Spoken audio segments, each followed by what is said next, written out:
ยามเจ้าเว้าน้อยลงทุกมืออายหูสึกคือใจเจ้าห่า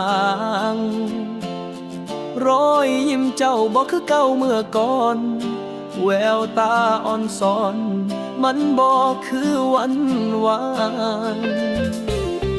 อายพยายามเฮ็ดดีทุกอย่างแม้บางครั้งเจ้าสิทำเฉยชา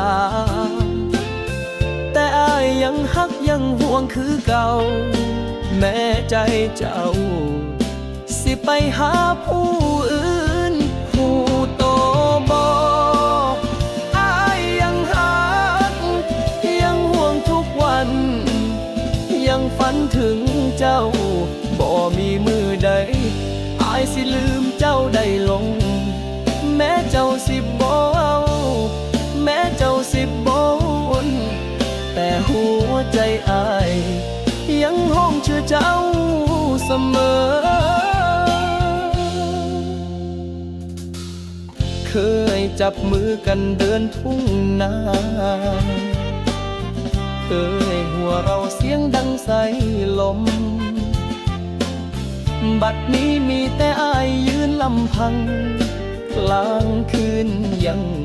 ได้ยินเสียงห้องของใจความหักของเฮาอายเก็บไว้ในใจที่มันยังเต้นเพื่อเจ้าต่อให้อายเจ็บอายสิยอมทนแค่ให้หูว่าอายยังหักแท้หูโตบ่อายยังหักแม้เวลาสิเปลี่ยนแม้ใจเจ้าสิแปลแต่อายสิเกินกันจนวันตายบ่เคยสิหนีบ่เคยสิลืมแม้วันนี้เหลือแต่อายกับน้